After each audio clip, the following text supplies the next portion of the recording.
O Mother Nui, stretch high above this valley. Your starry body is our glory.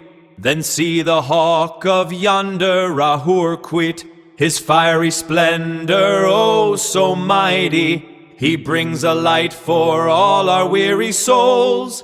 He makes the broken spirit whole.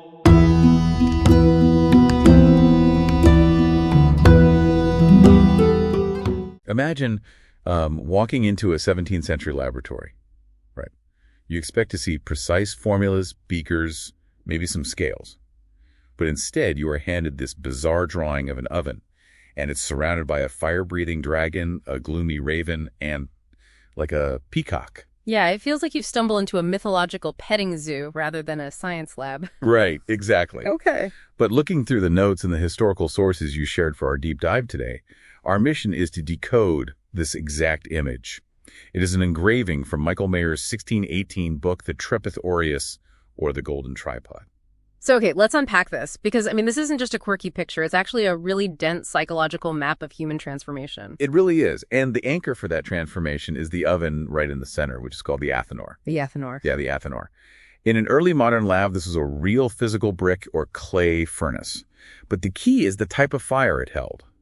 It wasn't the raging, destructive blast of a blacksmith's forge. It used an incubating heat. Kind of like a brooding hen or something? Yeah, exactly, like a hen gently sitting on an egg.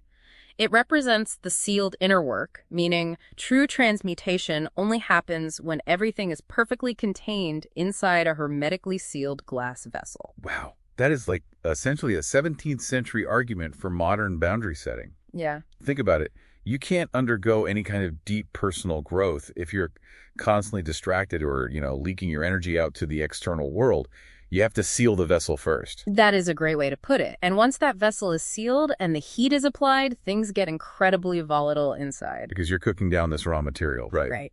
The old alchemists found that before you get to purity, you have to go through absolute chaos. Mayer illustrates this initial corrosive phase with that fire-breathing dragon. Right, which turns everything into a dark sludge. And that brings in the dark bird, or the raven. The texts call it the Negredo. Yes, the Negredo. It's this necessary putrefaction and ego death. Which honestly maps perfectly onto that heavy, dark depression you often hit right before a major personal breakthrough. Yeah, it really does. But then the peacock shows up. So what does this all mean? I get the dark, depressing raven, but a beautiful, multicolored bird feels completely out of place here. Is this just a manic distraction? Well, what's fascinating here is how the psychoanalyst Carl Jung explained this exact sequence, because the alchemists didn't actually understand the molecular chemistry of what was happening in their flasks. Right, they were just watching it happen. Exactly. As the black sludge of the raven heated up, it would suddenly oxidize, flashing these wild iridescent colors inside the glass. They called it the peacock's tail, or coda pavonis. Oh, wow. Yeah. Jung realized they were unconsciously projecting their own internal psychic turmoil onto these chemical reactions. Wait, really? So the mesmerizing colors weren't the actual goal? Not at all. Jung saw this phase as a rush of ungrounded psychic energy. It is the mind hallucinating meaning in the chaotic multiplicity that follows a deep depression. Oh, so it's basically the ultimate shiny object syndrome. Perfectly said, yes. So if that peacock phase is just a colorful illusion, how do you escape it without, completely losing your mind? You have to wash away the chaos. That is represented in the process by the swan. It's the phase of absolute purification, washing the mind clean of all that heavy melancholy and distracting color. Which clears the way for the final bird, the phoenix. Exactly. By willingly submitting to the intense fire, the chaos is burned away and you achieve final perfection and resurrection. And surviving that psychological fire leads to the ultimate reward. Yeah. Which is represented by the 4 beasts at the top of the engraving, right? They're at the top tier. You have a lion, a stag, an eagle, and a serpent. But notice something crucial here. They aren't raw wild nature anymore. They are crowned. Meaning they've been conquered. Mastered, not killed. Take the fleeing stag, for instance, which represents volatile intuition. Yeah. By crowning it, the alchemist captures that fleeting inspiration without destroying its vital essence. Or look at the serpent. It was once that chaotic, corrosive dragon, but now it's ordered. Right. It's biting its own tail, forming the perfect, stable loop of the Ouroboros. Here's where it gets really interesting.